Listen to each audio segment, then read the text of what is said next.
দিবানিশি মন রে আমার আর দিও না যন্ত্রণা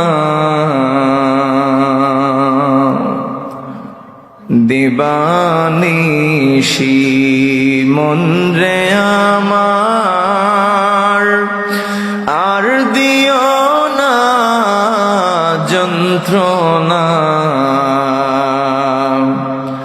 ধনে যদি হতাম ধনী যেতাম সোনার মদিনা আল্লাহুম্মা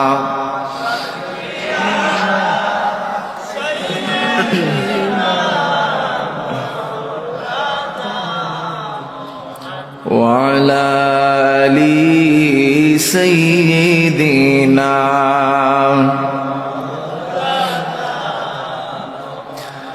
এই দুনিয়ায় সবই থাকবে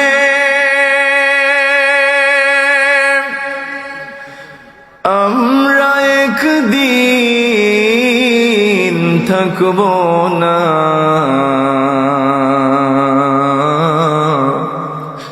সবাই মোদের ভুলে যাবে দয়াল নবী গো আপনি ভুলবেন না আল্লাহুম্মা সাল্লি আলা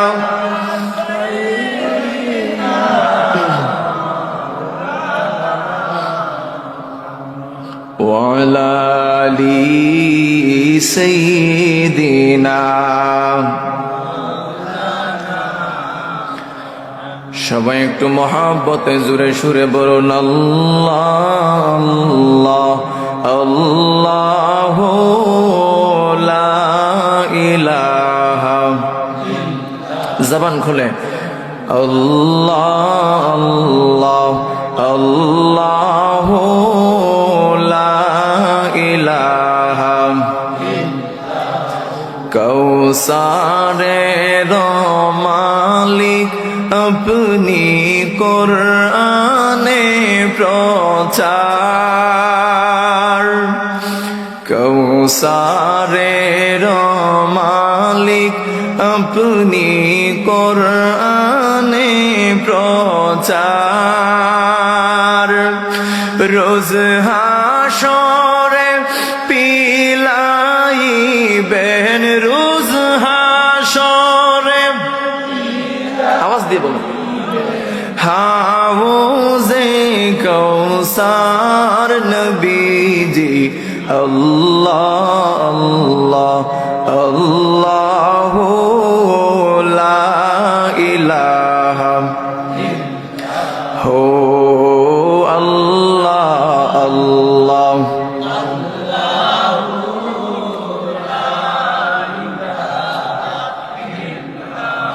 হাশর মিজান পুলসি রাতে আপন কেউ তো নাই হাশর মিজান পুলসি রাতে আপন কেউ তো নাই দয়াল নবী দয়া করে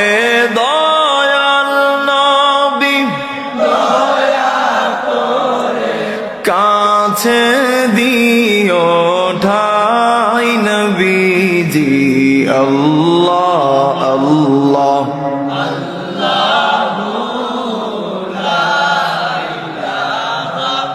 ইল্লাহু আল্লাহ আল্লাহ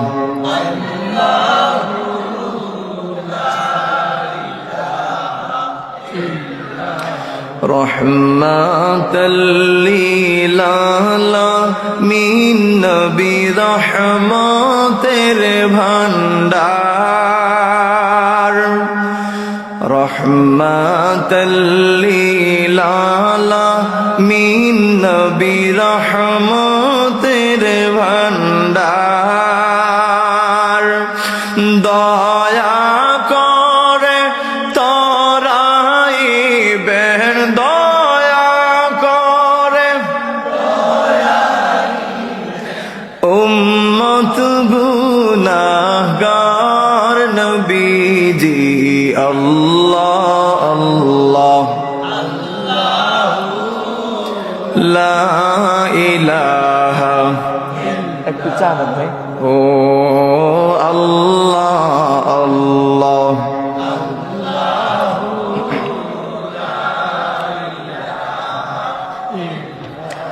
মা আমেনা স্বপ্নে দেখেন গর্ভে তাহার নূর আল্লাহু আকবার বলেন মা আমেনা স্বপ্নে দেখেন গর্ভে তাহার নূর সেই নূরেরই নাম রাখিলেন সেই নূরেরই নাম রাখিলেন মুহাম্মদ রাসূল নবীজি আল্লাহ আল্লাহ আল্লাহ লা ইলাহা হো আল্লাহ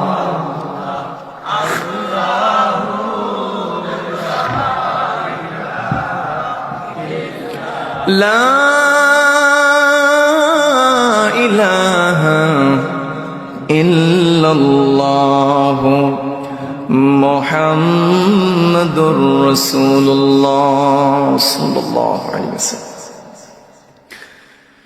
অধ্যকার মোল্লা গ্রাম লতিফিয়া ইসলামী যুব সংঘ হেতিমগঞ্জ এর উদ্যোগে শামসুল উলামা আল্লামা ফুলতলি সাহেব কিবলা রহমতুল্লাহ আলাইহি ও এলাকার সকল মুর্দাগানের ইসলামে সওয়াব উপলক্ষে 14তম বার্ষিক ওয়াজ ও দোয়ার মাহফিলের মঞ্চে উপস্থিত সম্মানিত সভাপতি সাহেব জনাব হযরত মাওলানা রফিকুল ইসলাম সাহেব খান কায়েস্তগ্রাম, আজকের মাহফিলের সম্মানিত প্রধান অতিথি জামানার শ্রেষ্ঠতম মুজাদ্দিদ রাইসুল কুররা ওয়াল মুফাসসিরিন উস্তাজুল উলামা ওয়াল মুহাদ্দিসিন সুলতানুল আরিফিন আল্লামা ফুলতুলি সাহেব কিবলা রাহমাতুল্লাহ আলাইহির সুযোগ্য নাতি হযরত আল্লামা আহমদ হাসান চৌধুরী সাহেব, সহযোগী অধ্যাপক আরবি বিভাগ, ঢাকা বিশ্ববিদ্যালয়। জোরে বলেন না মারহাবা। সহদিগর উলামায়ে কেরাম যারা আলোচনা করেছেন আর যারা করবেন, রব্বুল আলামিন যেন প্রত্যেকের আলোচনাগুলো কবুল করেন, মঞ্জুর করেন। আমাদের ব্যক্তিগত জীবন, আমাদের পারিবারিক জীবন, আমাদের সামাজিক জীবন, আমাদের আন্তর্জাতিক জীবন, আমাদের রাষ্ট্রীয় জীবনে যেন প্রত্যেকটি কথার উপরে আমরা আমল করতে পারি। রব্বে কাবা যেন তৌফিক দান করেন, বলি আমিন। আমার সম্মানিত ভাইরা শুনেন, হাদিসে পাকের মধ্যে আল্লাহর হাবিব নবী কুল সম্রাট নূর নবীজি আমার মুহাম্মদ সাল্লাল্লাহু আলাইহি ওয়াসাল্লাম তিনি ইরশাদ করেছেন, মুসলিম শরীফের হাদিস, মুসলিম শরীফের 1631 নম্বর হাদিস। হাদিসের মধ্যে আল্লাহর হাবিব বলেন, ইযা মাতাল ইনসানু ইনকাতা আনহু আমালুহু ইল্লা মিন সালাসাতিন ইল্লা মিন সাদাকাতিন জারিয়াহ। জোরে বলেন আল্লাহু আকবার। ইল্লা মিন সাদাকাতিন জারিয়াতিন আও ইলমিন ইউনতাফাউ বিহি আও ওয়ালাদিন সালিহিন ইয়াদউ লাহ। জোরে জোরে বলেন আল্লাহু আকবার। আল্লাহর হাবিব নবী কুল সম্রাট নূর নবীজি আমার মুহাম্মদুর রাসূলুল্লাহ সাল্লাল্লাহু আলাইহি ওয়া আলিহি ওয়াসাল্লাম ইরশাদ করেছেন, যখন মানুষ ইন্তেকাল করে তখন তার আমলনামার সওয়াব বন্ধ হয়ে যায়। সুবহানাল্লাহ বলেন। কিন্তু 3 প্রকারের আমলের সওয়াব অব্যাহত থাকে। সুবহানাল্লাহ বলেন। কয় প্রকার আমলের সওয়াব? 3 প্রকার। আমার সাথে কথা বলবেন, কনভারসেশন করলে আপনারাও অনেক কিছু জানতে পারবেন, শিখে যেতে পারবেন, ঠিক কিনা? কয় প্রকারের জিনিস? 3 প্রকার। এবার আসেন 1 নাম্বার কি? আল্লাহর হাবিব 1 নাম্বার বলেন, ইল্লা মিন সাদাকাতিন জারিয়াহ। সুবহানাল্লাহ বলেন। 1 নাম্বার হচ্ছে সদকায়ে জারিয়া। আপনি দুনিয়ার জমিনে যদি রেখে যেতে পারেন, আমার কলিজার টুকরা ভাইয়েরা, মৃত্যুর পরে কবরে থেকে থেকে আপনি সওয়াবের অংশীদার হতে পারবেন। সুবহানাল্লাহ। এবার আসুন 2 নাম্বার কি? 2 নাম্বার হচ্ছে আও ইলমিন ইউনতাফাউ বিহি। আল্লাহু আকবার বলেন। 2 নাম্বার হচ্ছে উপকারী ইলম, যে ইলমটা আপনি শিখে আপনি সেই ইলমটা আপনি বন্টন করে গেলেন, বিতরণ করে গেলেন। যেমনটা আমাদের উস্তাদরা আমাদেরকে ইলম শিক্ষা দিয়েছেন। উস্তাদদের মধ্যে অনেক উস্তাদ আজ কবরবাসী। আল্লাহ তাআলা যেন তাদের কবরগুলা জান্নাতের বাগান বানায় দেন, বলি আমিন। আমাদের উস্তাদদের থেকে ইলম শিক্ষা করার কারণে আজকে আপনাদের সামনে শত শত মানুষ, হাজার হাজার লক্ষ লক্ষ মানুষের সামনে বসে কোরআন হাদিস থেকে কথা বলতে পারি। একটা মুহূর্তের জন্য শরীর কাঁপে না। আল্লাহু আকবার বলেন। সেই উপকারী ইলম আমাদের উস্তাদবৃন্দ আমাদেরকে দান করেছেন। আমরাও সেই ইলম অর্জন করে মাদ্রাসায় শিক্ষকতা করি, ছাত্রদেরকেও আমরা বন্টন করি। আলহামদুলিল্লাহ। সেই উপকারী ইলম যদি আপনি বন্টন করে যেতে পারেন, খোদার কসম করে বলি গো ভাই, আপনার মৃত্যুর পরে কবরে আপনার জন্য সেই সওয়াব অব্যাহত থাকবে, সওয়াব বন্ধ হবে না। এবার আসেন 3 নাম্বার কি? আল্লাহর হাবিব বলেন আউওয়ালাদিন সালিহিন ইয়াদউলাহ। 3 নাম্বার হচ্ছে এক সন্তান। যদি দুনিয়ার জমিনে কোটি কোটি টাকা না রেখে, লক্ষ লক্ষ টাকা না রেখে যদি আপনি এই দুনিয়ার জমিনে এক সন্তান রেখে যেতে পারেন, খোদার কসম করে বলি গো বাবা, আপনার সেই সন্তানগুলা আপনার মৃত্যুর পরে আপনার লাশের পাশে বসে কোরআন শরীফ থেকে তেলাওয়াত করবে, কোরআন শরীফের খতম তেলাওয়াত করবে। শুধু তাই নয়, কোরআন শরীফ থেকে সূরাতুল ইয়াসিন শরীফ পাঠ করবে, সূরাতুর রহমান শরীফ পাঠ করবে, সূরাতুল মুলক শরীফ পাঠ করবে, সূরাতুল ওয়াকিয়া শরীফ পাঠ করবে, সূরাতুল কিয়ামা আপনাদের খিদমতে পাঠ করবে। জোরে জোরে বলেন না সুবহানাল্লাহ। আজকাল প্রত্যেকটা বাবা চিন্তা করে, আমি যে এই দুনিয়া থেকে চলে যাব, এই দুনিয়া থেকে যাওয়ার পূর্বে আমার সন্তানের জন্য আমি কি রেখে গেলাম। আমার সন্তানের জন্য না পারলাম লক্ষ লক্ষ টাকা রেখে যেতে, না পারলাম প্রপার্টি রেখে যেতে, না পারলাম ব্যবসা বাণিজ্য রেখে যেতে, কিছুই তো পারলাম না। আমি তো হতভাগা বাবা। আসলেই আপনি হতভাগ্য বাবা, আপনি আসলেই হতভাগা বাবা। কারণ আপনি যদি সঠিক বাবা হতেন, তাইলে সব সময় চিন্তা করতেন আমার সন্তানগুলাকে কিভাবে নেককার বানানো যায়, কিভাবে দিনদার বানানো যায়, কিভাবে পরহেজগার বানানো যায়, কিভাবে আমার সন্তানকে কোরআনের পথে চালানো যায়, কিভাবে আমার সন্তানকে ইসলামের পথে চালানো যায়, আমার সন্তানকে কিভাবে কারি সাহেব বানানো যায়, আমার সন্তানকে কিভাবে হাফিজ সাহেব বানানো যায়, আমার সন্তানকে কিভাবে একজন হক্কানি রব্বানি আলেম সাহেব বানানো যায়। বাবারা এই চিন্তা করতেন, এই চিন্তা করতেন, এই চিন্তা করতেন। কথা বলেন ঠিক কিনা? আজকাল সমস্ত বাবারাই কি করে? সন্তানের জন্য ব্যাংক ব্যালেন্স রেখে যায়, তাই না? সন্তানের জন্য ব্যাংক ব্যালেন্স রেখে যায়। এই যে আপনার সন্তানের জন্য আপনি লক্ষ লক্ষ কোটি কোটি টাকা রেখে গেলেন, আপনার মৃত্যুর পরে আপনার সেই সন্তান এই টাকাগুলা ভালো কাজে ব্যয় নাও করতে পারে, ঠিক কিনা বলেন? এই যে আপনারা আমুল্লা গ্রামের ভাইয়েরা, আমার জীবনে আমি কোনো জায়গায় দেখি নাই মানুষরা এত এত দান সৎকার করতে। আলহামদুলিল্লাহ বলেন। আমার আলী ভাই আমার সাথে গল্প করলেন যে গতকাল একদিনে 1,10,000 না, 1,10,000 টাকা একদিনে আপনারা দিয়েছেন। আলহামদুলিল্লাহ। আমি দেখি নাই ভাই আর কোথাও এইভাবে। তারপরে অনেক জায়গায় দেখা যায় হুজুররা দেন দেন দেন এই বলে শহীদ হয়ে যায়, শামের বাসিও কি লড়ে না, ঠিক কিনা বলেন? কিন্তু আপনাদের এলাকাতে হুজুর বন্ধ করতে পারতেছেন না, আপনারা শুধু দিচ্ছেন দিচ্ছেন। দিয়ে তো আপনারা সওয়াব পাইছেন, উপকার পাইছেন, জন্যই তো দিচ্ছেন, তাই না? আচ্ছা বলেন তো, এই যে টাকা পয়সা ধন দৌলত এগুলো যদি আপনি জমা রেখে যেতেন, আর আপনি যদি মৃত্যুবরণ করে ফেলতেন, আপনি মৃত্যু হয়ে গেছে, আপনার কবরে চলে গেছেন, আপনার সন্তানগুলা কি ওই টাকাটা ভালো কাজে ব্যয় করবে? এটা গ্যারান্টি দিতে পারবেন? একটা মানুষ কি গ্যারান্টি দিতে পারবে যে আমার সন্তান সব টাকা ভালো কাজে ব্যয় করবে? দেখেন না, কোটি কোটি টাকা বাবা সন্তানের জন্য রেখে গেছে, ওই সন্তান বাবার জন্য 12 বছর 13 কাতরিকে একদিনও হুজুর দিয়ে একটা দোয়াও করায় না, কবরটাও জিয়ারত করে না। হুজুর দিয়ে দোয়া নাই করাইলাম, নিজে তো অ্যাটলিস্ট জিয়ারত করবা, তাই না? নিজেও জিয়ারত করে না, নামাজ পড়ে না, রোজা রাখে না, হজ করে না, যাকাত দেয় না, কিচ্ছু নাই।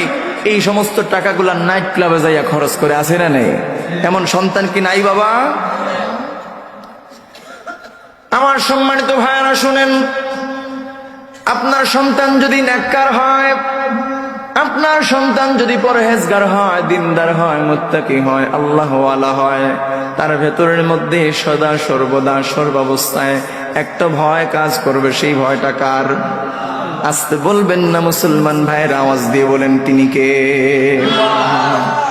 সব সময় তার ভেতরের মধ্যে আল্লাহর ভয় কাজ করবে, তার ভেতরের মধ্যে সে তাকওয়া লালন করবে। এই তাকওয়া লালন করার কারণে সেই দিনদার সন্তানটা কখনো খারাপ পথে, খারাপ রাস্তায় একটা পয়সাও খরচ করবে না। সেই সন্তানটা মা বাবার ইসালে সওয়াবের জন্য, মোল্লা গ্রামের ভাইরা মা বাবার ইসালে সওয়াবের জন্য মোল্লা গ্রাম মাহফিলে দান করবে, ঠিক কিনা বলে? আপনারা অনেকগুলো টাকা দান করেছেন, আল্লাহ পাক আপনাদের দানকে কবুল করুক, মঞ্জুর করুক, বলি আমিন। আমার সম্মানিত ভাইরা, এই বিষয় নিয়ে আপনাদের খিদমত আজকের আমার আলোচনা। এখন আপনারা যে সদকা করেন, সদকা দান সদকা করেন, এই যে সদকা করেন, এই সদকা করলে কি লাভ হবে, আর যদি সদকা না করেন তাইলে কি ক্ষতি হবে, জানার দরকার আছে কিনা?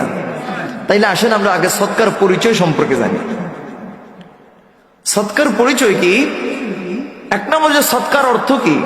সদকার অর্থ হলো দান অথবা খয়রাত। সুবহানাল্লাহ বলেন। এবার আসেন সদকা কয় প্রকার? সদকা হচ্ছে 2 প্রকার। কথা বলেন, কয় প্রকার? 2 প্রকার। সাদাকা হচ্ছে 2 প্রকার। এক প্রকারের সদকা হচ্ছে সাধারণ সদকা, আর দ্বিতীয় প্রকারের সদকার নাম হচ্ছে সদকায়ে জারিয়া। সুবহানাল্লাহ বলেন। এই সাধারণ সদকা কি? এই সাধারণ সদকা মানে হচ্ছে কোনো ক্ষুধার্ত ব্যক্তিকে আহার দান করা। জোরে বলেন সুবহানাল্লাহ। কোন ক্ষুধার্ত লোক আপনার কাছে এসে চাইছে যে বাবা দুপুরবেলা খাবার খাই নাই, ঘরের মধ্যে চাল ডাল কিছু নাই, আপনার উচিত হচ্ছে আপনি তাকে আহার করাবেন, ঠিক কিনা বলেন? এই সম্পর্কে দেখেন হাদিসে কারিমার মধ্যে কি এসেছে। হাদিসে কারিমার মধ্যে এসেছে আতইমুল জাই'। আল্লাহু আকবার বলেন। আল্লাহর হাবিব মুহাম্মদুর রাসূলুল্লাহ সাল্লাল্লাহু আলাইহি ওয়াসাল্লাম তিনি ইরশাদ করেছেন, তোমরা ক্ষুধার্তকে আহার করাও। আল্লাহু আকবার বলেন। শুধু তাই নয়, হাদিসে কারিমার মধ্যে আরো এসেছে, আইয়ুমা মুসলিমিন আত'আমা মুসলিমান আলা জুইন আত'আমাহুল্লাহু মিন থিমারিল জান্নাহ। একটা জবান বন্ধ রাখবেন না, আওয়াজ দিয়ে বলেন আল্লাহু আকবার।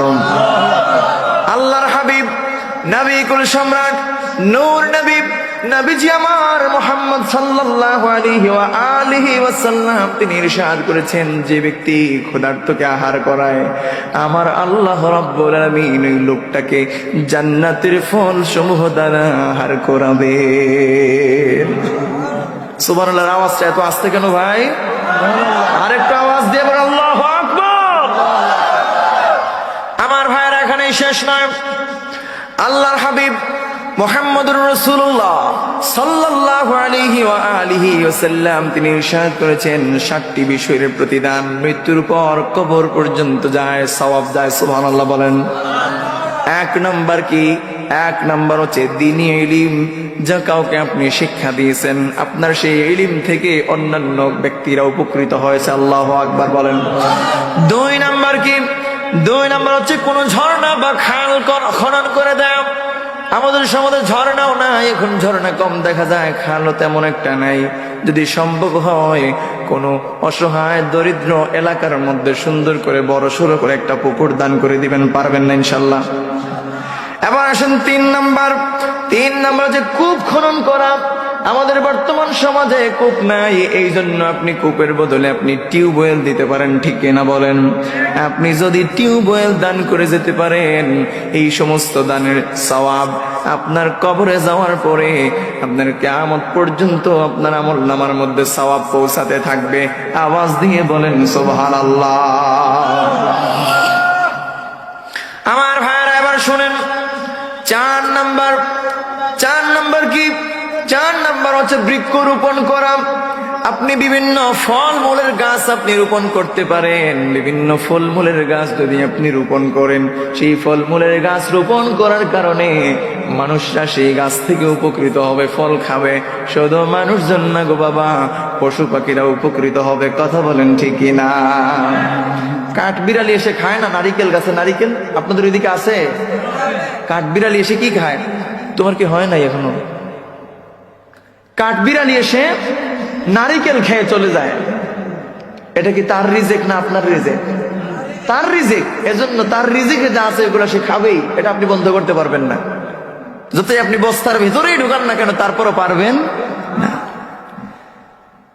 সৌদি আরবে যারা মক্কা শরীফ গেছেন, মদিনা শরীফ গেছেন, আপনারা বলতে পারবেন সেখানে একটা কিছু গাছ আছে, নিমের গাছ আছে কিনা? যারা গেছেন আপনারা বলতে পারবেন। সেই নিমের গাছগুলোকে সেই দেশে কি নিমের গাছ বলে? কি গাছ বলে? জিয়া গাছ। কি গাছ? জিয়া গাছ। এই গাছগুলোর নাম জিয়া গাছ কেন হইলো জানেন আপনারা? অনেকেই জানেন, মুরব্বী বাবারা জানেন। শহীদ প্রেসিডেন্ট জিয়াউর রহমান সাহেব তিনি বাংলাদেশ থেকে ফ্লাইটে নিমের চারা নিয়ে সৌদি আরবে রোপণ করেছিলেন। এই জন্যই চারাগুলোর নাম হচ্ছে জিয়া গাছ। আলহামদুলিল্লাহ বলেন।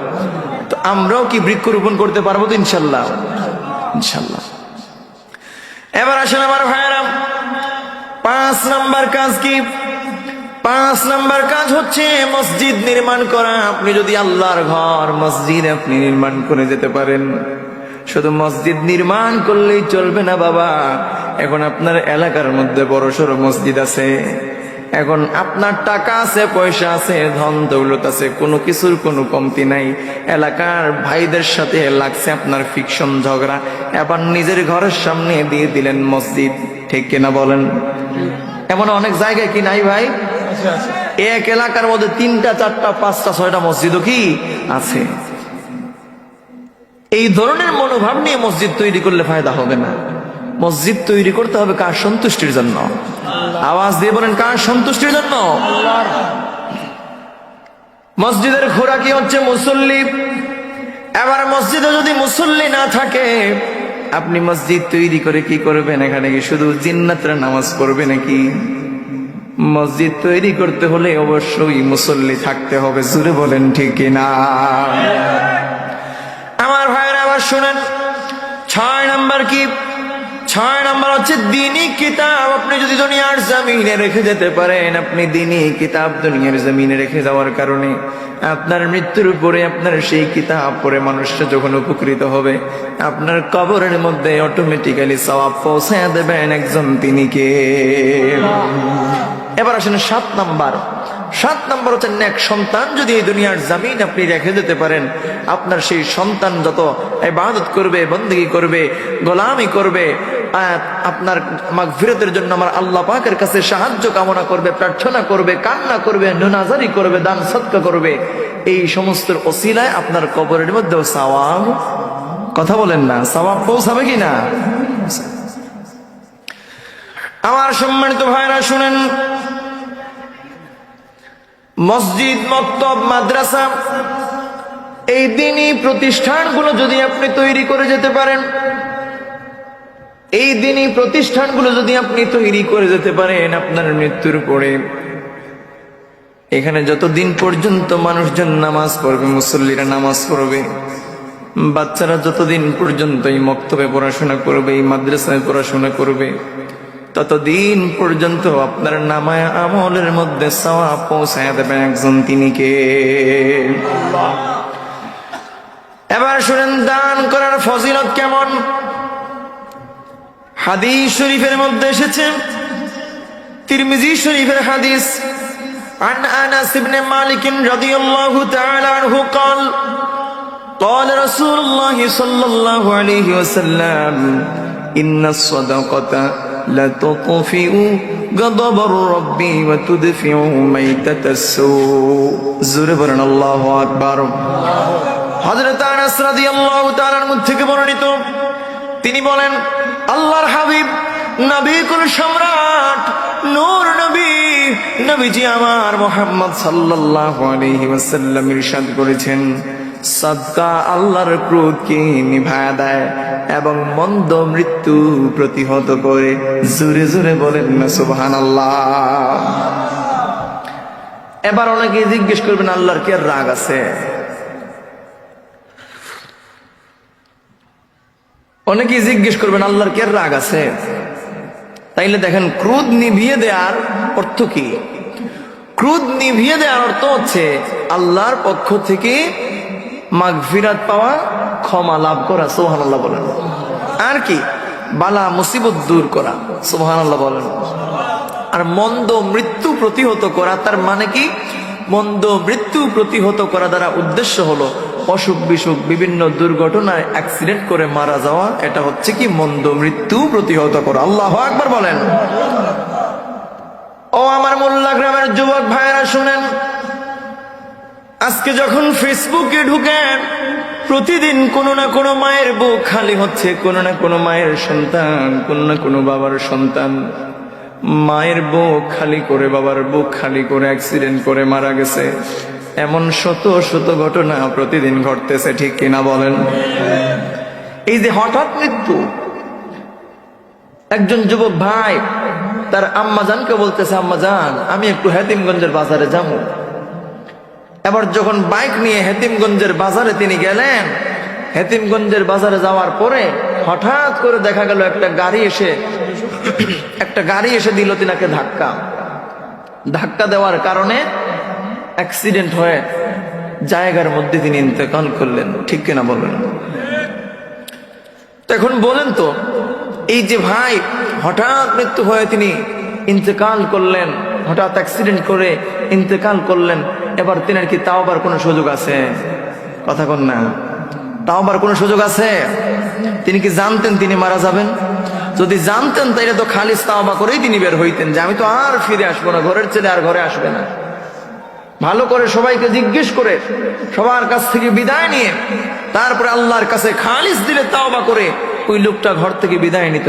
কিন্তু সে তো জানে না সে যে আর বাঁচবে না। এই দুনিয়ার মোহমায়া ত্যাগ করে আল্লাহর ডাকে সাড়া দিয়ে মুহূর্তের ভেতরে যুবকরা দুনিয়া ছেড়ে চলে যায়, ঠিক কিনা বলেন? এই জন্য বলি, ও আমার কলিজার টুকরা যুবক ভাইয়েরা, সদা সর্বদা সব সময় মৃত্যুর জন্য প্রস্তুত নিয়ে থাকবেন, প্রস্তুতি গ্রহণ করবেন। বলতে পারবেন না কার মরণ জানি কখন কার দুয়ারে এসে কনারালে, কার মরণ কখন কার দরজায় এসে করা নাড়বে। আর একটা সেকেন্ড আপনি সময় পাবেন না, একটা মুহূর্ত আপনাকে দেওয়া হবে না। আল্লাহ রাব্বুল আলামিনের হুকুমের সঙ্গে সঙ্গে হযরত আজরাইল আলাইহিস সালাতু ওয়াস সালাম তিনি মুহূর্তের ভেতরে আপনার রূহটাকে কবজ করে নিয়ে চলে যাবেন। জোরে জোরে বলেন ঠিক কিনা? এই জন্যই দুনিয়ার জমিনে থাকাকালীন সময় অধিক পরিমাণে দান সদকা করার দরকার আছে না নাই? দান সদকা করলে খুশি হন একজন, তিনি কে? আর দান সদকা করলে কি হয়? হাদিস শরীফের মধ্যে এসেছে আস-সাদকাতু তারুদ্দুল বালা। আল্লাহু আকবার বলেন। দান সদকা করলে বালা মুসিবত দূর করে দেন কে? সবাই বলেন আল্লাহ।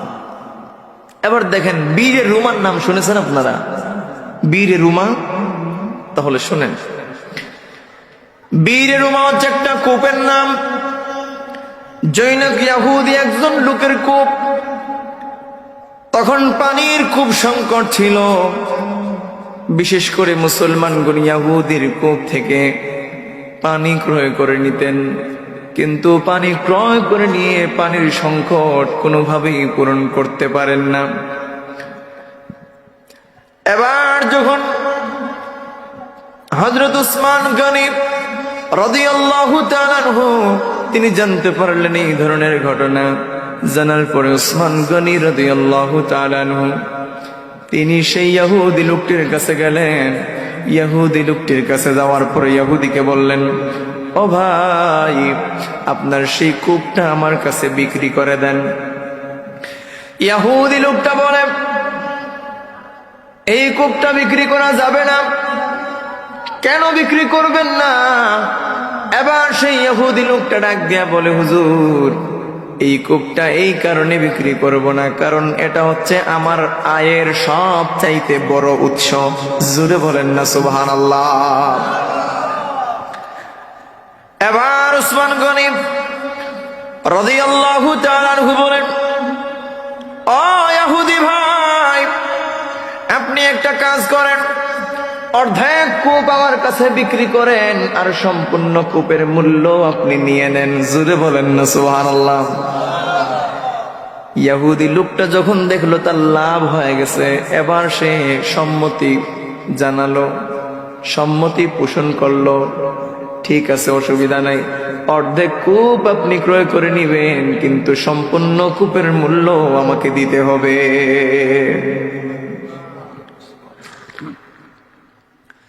আমার ভাইরা শুনেন, এবার যখন নবীজির সাহাবী হযরত উসমান গনি রাদিয়াল্লাহু তাআলা আনহু তিনি যখন এই অর্ধেক কূপ ক্রয় করলেন সম্পূর্ণ কূপের দাম দিয়ে, এবার ডিল হলো। কিসের ডিল? ইহুদির সাথে ডিল হলো, একদিন এই কূপ থেকে আমি পানি উঠাবো আর একদিন তুমি পানি উঠাবে। সুবহানাল্লাহ বলেন। এইভাবে যখন চলতে আছে, তখন দেখা যায় সমস্ত মুসলমানেরা ফ্রিতে হযরত উসমান গনি রাদিয়াল্লাহু তাআলা আনহুর যেদিন কূপ থেকে পানি সংগ্রহ করার কথা, সেই দিন সবাই ফ্রিতে এখান থেকে পানি সংগ্রহ করে নিয়ে যায়। আর একটা লোকও কি ইহুদির কাছে পানি কিনতে যায় না। সুবহানাল্লাহ কইবেন না। এবার ইহুদির লোকটা চিন্তা করলো, আমার ব্যবসার তো 12টা বাজে গেছে। কথা বুঝেন নাই? ব্যবসার কয়টা বাজছে? 11টা না 12টা? 12টা বাজলো। একটা লোক ইহুদির কাছে পানি কেনার জন্য যায় না। উসমান গনি রাদিয়াল্লাহু তাআলা আনহুর কাছে সবাই সেখান থেকে যে পানি সংগ্রহ করে ফ্রি সার্ভিস নিচ্ছে সবাই। সুবহানাল্লাহ। এবার যখন তার ব্যবসার পথটা বন্ধ হয়ে গেল, এবার উসমান গনি রাদিয়াল্লাহু তাআলা আনহুর কাছে এসে বলে, নবীজির সাহাবী গো উসমান গনি, তুমি একটা কাজ করো, বাকি অর্ধেক কূপ তুমি আমার কাছ থেকে ক্রয় করে নাও। জোরে জোরে বলেন সুবহানাল্লাহ। আমার কলিজার টুকরা ভাইরা শুনেন, এবার যখন নবীজির সাহাবী হযরত উসমান গনি রাদিয়াল্লাহু তাআলা আনহু তিনি সম্পূর্ণ কূপটা যখন ক্রয় করে নিলেন, এবার তিনি আল্লাহর ওয়াস্তে এই কূপটা মুসলমানদের জন্য, আল্লাহর জন্য ওয়াকফ করে দিলেন। জোরে জোরে বলেন সুবহানাল্লাহ। আমার ভাইরা, বন্ধুরা, বাবারা শুনেন, আল্লাহর রাস্তায় যত বেশি পরিমাণে আপনি দান সদকা করবেন, আমার আল্লাহ রাব্বুল আলামিন আপনার সেই সম্পদের মধ্যে, আপনার সেই মাল আওলাদের মধ্যে বহু বহু গুণে বরকত বাড়ায় দিবেন। রিয়াদুল জান্নাহকে আপনারা চিনেন? অনেকেই গেছেন, সরাসরি সেখানে নামাজ পড়ে আসছেন, আবার অনেকেই যান নাই, নাম শুনেছেন, ঠিক কিনা বলেন? তাইলে শুনেন এই রিয়াদুল জান্নাহর ঘটনা, হাদিস থেকে বলতেছি। নবীজি সাল্লাল্লাহু আলাইহি ওয়া আলিহি ওয়াসাল্লাম তিনি যখন হিজরত করে মদিনায় চলে গেলেন, আল্লাহর হাবিব মদিনায় চলে যাওয়ার পরে তিনি ঘর নির্মাণ করার পূর্বে আল্লাহর হাবিব পরিকল্পনা করলেন একটা মসজিদ নির্মাণ করবেন। জোরে জোরে বলেন সুবহানাল্লাহ। মসজিদ নির্মাণ করার পরিকল্পনা যখন করলেন, নবীজির সাহাবী সিদ্দিক আকবর হযরত আবু বকর সিদ্দিক রাদিয়াল্লাহু তাআলা আনহু তিনি 10 দিরহাম দিয়ে একটি মসজিদের জন্য জায়গা ক্রয় করলেন। জোরে বলেন না সুবহানাল্লাহ। এবার মসজিদ নির্মাণ হলো। এই মসজিদের নাম হলো মসজিদে নববী। আল্লাহু আকবার বলেন। এই মসজিদের নাম হলো মসজিদে নববী। সেই মসজিদে নববীর মধ্যে যখন সবাই এসে নামাজ পড়ে মুসল্লিদের সংখ্যা অধিক পরিমাণ হয়ে গেছে, মসজিদে জায়গার কোনো সংকলন হচ্ছে না।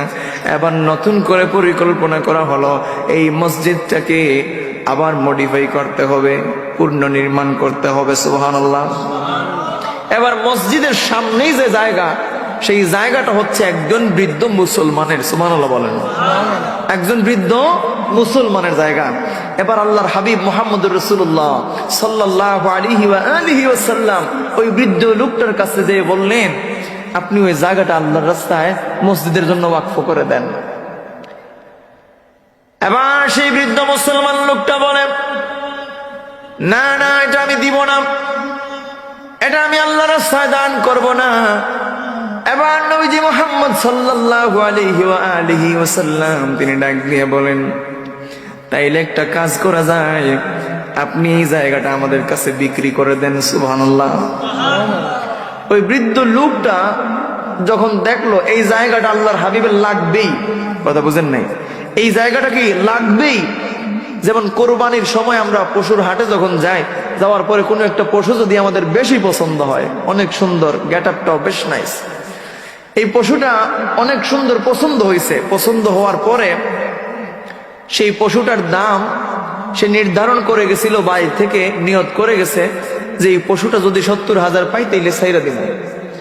এবার যখন আপনার কাছে ওই লোকটা 70,000 দাম চাইছে, তখন আপনি এক লাফে তাকে দাম বলে দিলেন, ভাই এটা 65,000 দিব। কথা বুঝেন নাই, এটা কত দিব?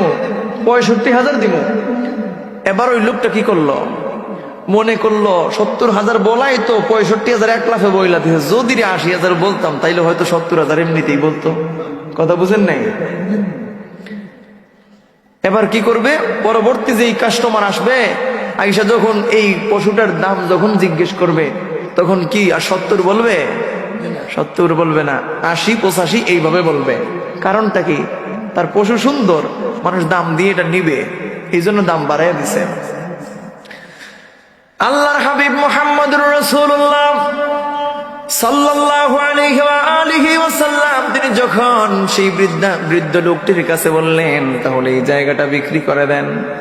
এবার সেই বৃদ্ধ লোকটা আল্লাহর হাবিবের কাছে জায়গার যে মূল্য আছে সেই মূল্য থেকে 10 গুণ বেশি মূল্য চাইলো। জোরে কন্যা নাউজুবিল্লাহ। কত গুণ বেশি মূল্য চাইছে? আল্লাহর হাবিব কিনতে পারলেন না। এবার তিনি চলে গেলেন মসজিদে নববীতে। যাওয়ার পরে আল্লাহর হাবিব মুহাম্মদুর রাসূলুল্লাহ সাল্লাল্লাহু আলাইহি ওয়াসাল্লাম সেখানে যাওয়ার পরে তিনি ঘোষণা দিয়ে দিলেন, নোটিশ জারি করে দিলেন। কিসের নোটিশ? নোটিশ হচ্ছে, যে ব্যক্তি এই জায়গাটা ক্রয় করে মসজিদের জন্য ওয়াকফ করে দিবে, আমার আল্লাহ তাআলা তাকে জান্নাত দান করে দিবে। হযরত উসমান গনি রাদিয়াল্লাহু তাআলা আনহু সেই সময় তিনি মসজিদে নববীতে উপস্থিত ছিলেন না। মসজিদের নববীতে যখন তিনি আসলেন, আসার পরে যখন এই সুসংবাদ তিনি শুনতে পেলেন, সঙ্গে সঙ্গে এক দৌড়ে চলে গেলেন সেই বৃদ্ধ লোকটার বাড়িতে। যাওয়ার পরে যখন কথাবার্তা বললেন, এই জায়গাটা ক্রয় করে নেবেন। এবার সেই বৃদ্ধ লোকটা আল্লাহর হাবিবের কাছে দাম চাইছিল 10 গুণের চাইতেও বেশি। এবার উসমান গনির কাছে দাম চাইল 100 গুণেরও বেশি। আল্লাহু আকবার বলেন। আল্লাহর হাবিবের কাছে দাম কত চাইছে? 10 গুণের বেশি। আর উসমান গনি নবীজির সাহাবী, তিনার কাছে দাম কত চাইছে? 100 গুণেরও বেশি। আমার সম্মানিত ভাইরা শুনেন, উসমান গনি রাদিয়াল্লাহু তাআলা আনহুর কাছে যখন 100 গুণের চাইতেও বেশি দাম চাইলো, এবার নবীজির সাহাবী হযরত উসমান গনি রাদিয়াল্লাহু তাআলা আনহু তিনি চিন্তা করলেন, না না না, এই সুযোগটা হাত ছাড়া করা যাবে না। সুযোগ কিন্তু বারবার আসে না। আল্লাহর হাবিব ঘোষণা দিয়েছেন যে এই জায়গাটা ক্রয় করে মসজিদের জন্য ওয়াকফ করে দিবে, আল্লাহ রাব্বুল আলামিন তাকে জান্নাত দান করবেন। এবার উসমান গনি রাদিয়াল্লাহু তাআলা আনহু তিনি ডাক দিয়ে বলেন, ও বৃদ্ধ বাবা শুনুন, আপনার শর্তে আমি রাজি। আপনি যেই দাম বলছেন আমাকে সেই দাম আপনাকে দিব, তবে শর্ত আছে একটা। শর্তটা কি? এবার উসমান গনি বলেন, রাত্রির ভেতরে আমাকে দলিল করে দিতে হবে, তবেই আমি আপনার চাহিদা অনুযায়ী মূল্য দান করব। এবার নবীজির সাহাবী হযরত উসমান গনি রাদিয়াল্লাহু তাআলা আনহু তিনি ওই জায়গাটা 100 গুণের চাইতেও বেশি দাম দিয়ে কিনে নিলেন। রাত্রিবেলা যখন দলিল হয়ে গেল, এবার উসমান গনি রাদিয়াল্লাহু তাআলা আনহু এই দলিল সহকারে আল্লাহর হাবিবের খিদমতে উপস্থিত হলেন মসজিদে নববীতে। সুবহানাল্লাহ। মসজিদে নববীতে যাওয়ার পরে আল্লাহর হাবিব মুহাম্মদুর রাসূলুল্লাহ সাল্লাল্লাহু আলাইহি ওয়াসাল্লামকে উসমান গনি রাদিয়াল্লাহু তাআলা আনহু দেখলেন তিনি ফজরের নামাজ শেষ করে উঠে যাচ্ছেন এমন অবস্থায় উসমান গনি রাদিয়াল্লাহু তাআলা আনহু ডাক দেয়া বলে, ইয়া রাসূলুল্লাহ, ইয়া হাবিবাল্লাহ, আমার মাতা পিতা আপনার জন্য কুরবান হোক ইয়া রাসূলুল্লাহ। আপনি যে ওয়াদা করেছিলেন সেই ওয়াদাটা কি এখনো পর্যন্ত বহাল আছে নাকি? আল্লাহু আকবার বলেন। আল্লাহর হাবিব নবী কুল সম্রাট নূর নবী মুহাম্মদ সাল্লাল্লাহু আলাইহি ওয়া আলিহি ওয়াসাল্লাম তিনি আবারো বললেন, ঠিক আমার ওয়াদাটা বহাল আছে। যে ব্যক্তি এই মসজিদের জন্য এই জায়গাটা ক্রয় করে আল্লাহর ঘর মসজিদের জন্য ওয়াকফ করে দিবে, আমার আল্লাহ তাআলা তাকে জান্নাত দান করে দিবেন। জোরে জোরে বলেন না সুবহানাল্লাহ। এবার উসমান গনি রাদিয়াল্লাহু তাআলা আনহু তিনি আল্লাহর হাবিবের হাত মোবারকের মধ্যে দলিলটা দিয়ে দিলেন। আল্লাহর হাবিব মুহাম্মদুর রাসূলুল্লাহ সাল্লাল্লাহু আলাইহি ওয়া আলিহি ওয়াসাল্লাম ঘোষণা করেছেন, আল্লাহ রাব্বুল আলামিন উসমান গনিকে জান্নাত দান করবেন। জোরে জোরে বলেন সুবহানাল্লাহ। এবার আল্লাহ রাব্বুল আলামিন হযরত জিবরিল আমিন আলাইহিস সালাতু ওয়াস সালামকে পাঠায়া দিলেন। এবার জিবরিল আমিন এসে ডাক দিয়ে কয়, ইয়া রাসূলুল্লাহ, ইয়া হাবিবাল্লাহ, নবীজি গো, আল্লাহ রাব্বুল আলামিন আপনার কাছে আমাকে পাঠাইছেন আর বলছেন, যাও রে জিবরাইল, আমার হাবিবকে গিয়ে বলো এই জায়গাটুকু আমি আল্লাহ এই দুনিয়াতে জান্নাতের বাগান হিসেবে কবুল করে নিলাম। জোরে জোরে বলেন না সুবহানাল্লাহ। আমার মোল্লা গ্রামের ভাইরা শুনেন, হাদিসে পাকের মধ্যে আল্লাহর হাবিব মুহাম্মদুর রাসূলুল্লাহ সাল্লাল্লাহু আলাইহি ওয়া আলিহি ওয়াসাল্লাম তিনি ঘোষণা করে দিলেন, মা বাইনা বাইতি ওয়া মিম্বারি রাউদাতুম মির রিয়াদিল জান্নাহ। একটা জবান বন্ধ রাখা যাবে না, আওয়াজ দিয়ে বলেন না সুবহানাল্লাহ। আল্লাহর হাবিব বলেন, আমার ঘর এবং আমার মিম্বরের মধ্যখানে অবস্থিত জায়গাটুকু আমার আল্লাহ তাআলা জান্নাতের বাগান বানায়া দিয়েছে। আর একটু জোরে বলেন আল্লাহু আকবার। এবার বলি মান খুলে প্রাণ খুলে, ইয়া রাসূলুল্লাহ, ইয়া হাবিবাল্লাহ, ইয়া নবী আল্লাহ। আমার কলিজার টুকরো যুবক ভাইয়েরা শুনেন, অধিক পরিমাণে আল্লাহর রাস্তায় দান করবেন, সাদকা করবেন, আপনার জীবনটা পরিবর্তন করে দিবেন কে? আস্তে বলবেন না, জোরে বলেন কে? আল্লাহ। আমার সম্মানিত ভাইরা শুনেন, নবীজির আদরের দুলালিনী হযরত ফাতিমাতুজ জাহরা রাদিয়াল্লাহু তাআলা আনহা 3 দিন ধরে ঘরের মধ্যে কোনো খাবার নাই। হযরত আলী রাদিয়াল্লাহু তাআলা আনহুকে ডাক দিয়ে বলেন, প্রাণের স্বামী,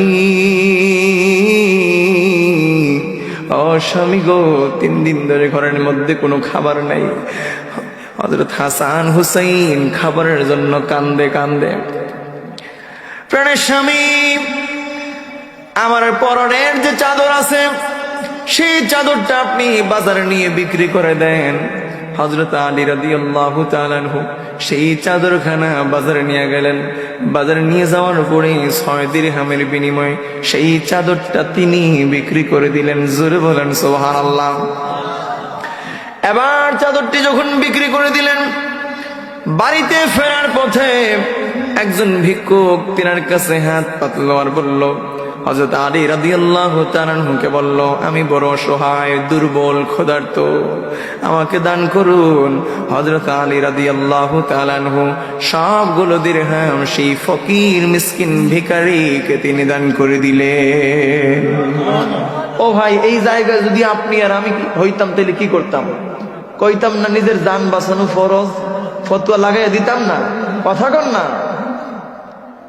আমরা হইলে কইতাম জান বাঁচানো ফরজ, আগে নিজের জান বাঁচো, করে মিয়া তোমার জান বাঁচনা। উসমান হযরত আলী রাদিয়াল্লাহু তাআলা আনহু তিনি 6 দিরহাম সেই ভিক্ষুক লোকটাকে দান করে দিলেন।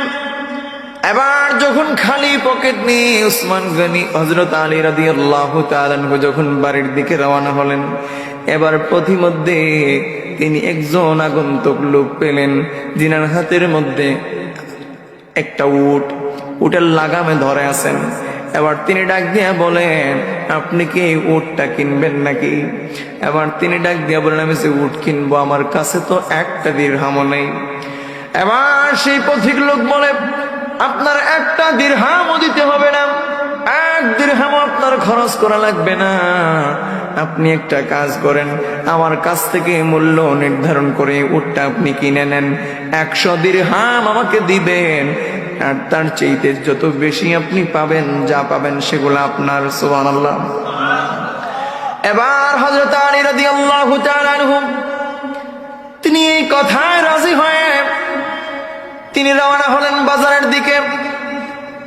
হঠাৎ করে আরেকজন পথিক আইসা বলে, আপনার উট এত সুন্দর, এত সুন্দর, এমন উট আমার জীবনে আমি আর দেখি নাই।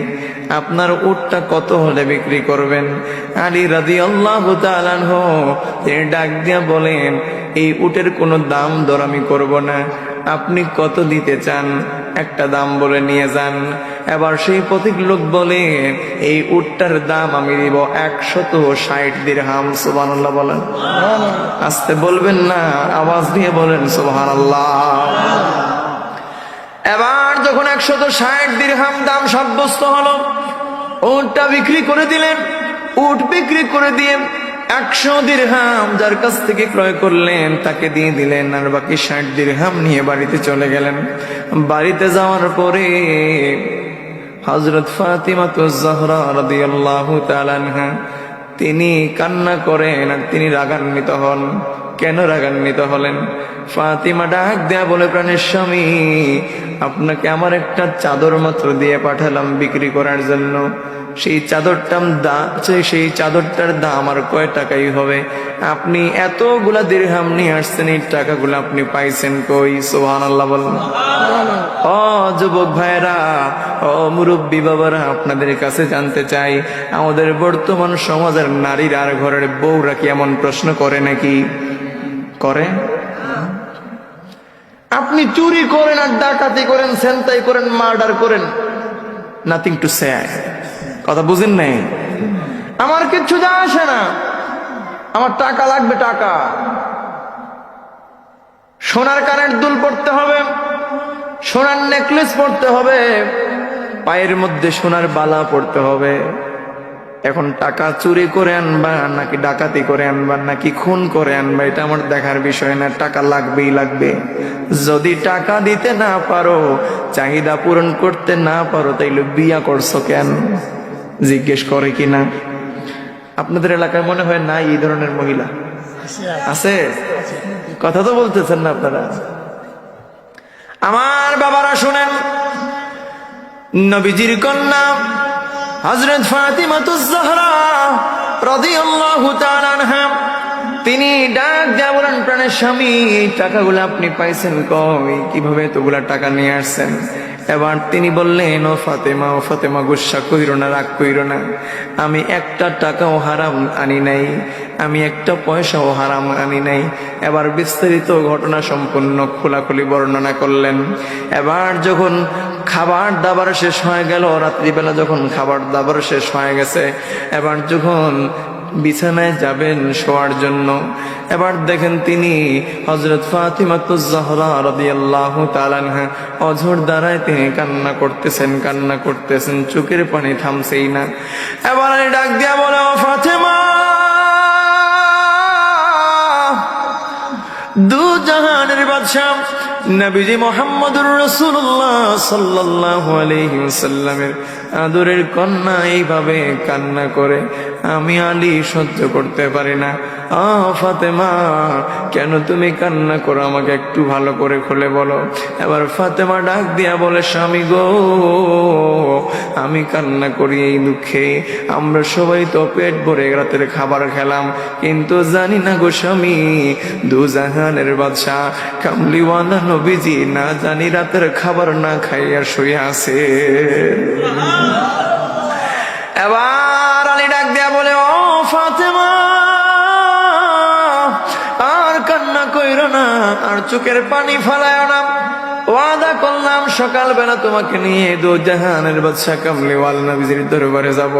এবার যখন সকালবেলা রওনা হলেন কামলিওয়ালা নবীজির দরবারে, নবীজি রাস্তার মধ্যে দাঁড়াইয়া আলীকে দেখে দেখে মুস্কি মুস্কি হাসি দেন। সুবহানাল্লাহ বলেন।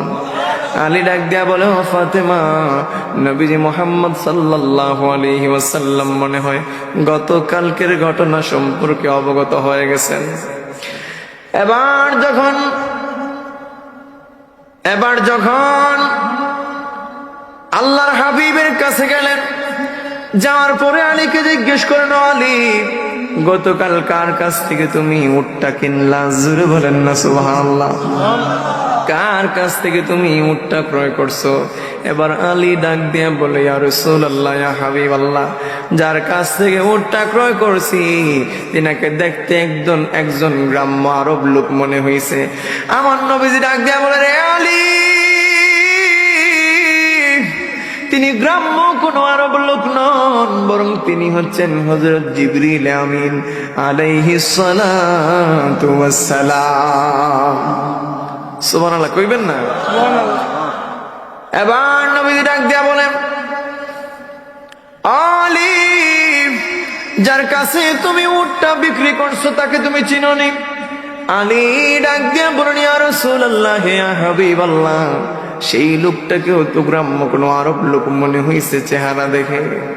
আল্লাহর হাবিব বললেন, না, তিনিও গ্রাম্য কোন আরব লোক নন, বরং তিনি হচ্ছেন হযরত মিকাইল আলাইহিস সালাতু ওয়াস সালাম। এবার আমার নবীজি ডাক দিয়া বলেন, আলী, যে উটটা তুমি বিক্রি করছো সেই উটটার সম্পর্কে জানোনি, ধারণা আসেনি? আলী রাদিয়াল্লাহু তাআলা ডাক দেয়া বলেন, ইয়া রাসূলুল্লাহ, ইয়া হাবিবাল্লাহ, সেই উটটাকে তো আমি চিনি না, উটটার সম্পর্কে আমার কোনো ধারণা নাই, তবে একটা জিনিস আমি ফলো করে দেখেছি, সেই উটটা বারবার আমি আলীর চেহারার দিকে তাকাইছে। জোরে বলেন সুবহানাল্লাহ। এবার নবীজি ডাক দিয়া বলেন, আলী, যে উটটা তুমি বিক্রি করে দিছ সেই উটটা হচ্ছে জান্নাতের উট, সেই উটের মধ্যে সওয়ার হয়ে দুজাহানের বাদশা কামলিওয়ালা নবীজির আদরের দুলালিনী জান্নাতি যুবকদের সরদার হযরত ইমাম হাসান হুসাইনের আম্মা জান হযরত ফাতিমাতুজ জাহরা রাদিয়াল্লাহু তাআলা আনহা সেই উটটার মধ্যে সওয়ার হয়ে আল্লাহর তৈরি জান্নাতে পৌঁছাবেন। জোরে বলেন সুবহানাল্লাহ। এবার আলী কান্না করে দেন, অঝর দ্বারায় কান্না করতেছেন, কান্না যেন থামছেই না। হযরত ফাতিমাতুজ জাহরা রাদিয়াল্লাহু তাআলা আনহা তিনি ডাক দিয়ে বলেন, প্রাণের স্বামী, আপনি কান্দেন কেন? এবার তিনি ডাক দিয়া বলেন, ও ফাতেমা, আর আল্লাহর হাবিবকে বলেন, ইয়া রাসূলুল্লাহ, ইয়া হাবিবাল্লাহ, আমি যদি জানতাম এটা জান্নাতি উট, খোদার কসম করে বলি, আমি সেই উটটার লাগাম একটা মুহূর্তের জন্য ছেড়ে দিতাম না।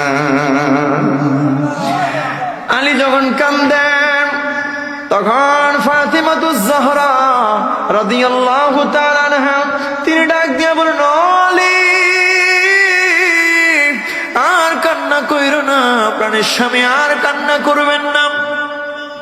আমি আপনার সাথে কমিটমেন্ট করলাম, প্রমিস করলাম, ওয়াদা করলাম, যদি আমি জান্নাতে যাই আপনি স্বামীকে ছাড়া আমি জান্নাতে যাব না। আর একটু জোরে কন্যা আল্লাহু আকবার। সম্মানিত হাজিরিন, এবার বলেন তো দান খয়রাত করার দরকার আছে না নেই? ভাইয়া শাহান ভাইয়াকে আসবেন না? আমি তো আর পারবো না, আমার এই রোগটার মধ্যে মনে হয় প্রেশার ডাউন হয়ে গেছে, এই রোগের মধ্যে অনেক ব্যথা করতেছে অনেক সময় থেকে। জি জি মিলাদ পড়ব। তো সম্মানিত হাজিরিন, আমি বিনয়ের সাথে বলি যে অধিক পরিমাণে দান সৎকা করতে হবে।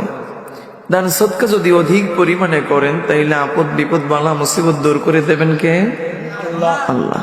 তাইলে অধিক পরিমাণে দান সৎকা করতে রাজি আছেন তো? ইনশাল্লাহ দান সৎকা করবেন, সাধ্য অনুযায়ী দান সৎকা করবেন। যখন আপনার কাছে টাকা থাকবে না তখন আপনি আফসোস করবেন যে আমার কাছে টাকা নাই। আমার হয়তো বড় কোনো সমস্যা হয়ে যাবে, অনেক সময় থেকে কথা বলতেছে, আমি ওই আলোচনাটাকে গুছিয়ে নিয়ে আসছি, একটু মিলাদ করে দোয়া করে 20 মিনিট পার করে দিই, ঠিক আছে? সম্মানিত হাজিরিন, দান সৎকা অধিক পরিমাণে করবেন। যখন আপনার কাছে টাকা পয়সা থাকবে না তখন তো আফসোস করবেন, হায় রে অমুক মানুষ দান সৎকা করে, আমার কাছে যদি টাকা থাকতো তাইলে আমিও তো দান সৎকা করতাম, ঠিক কিনা বলেন?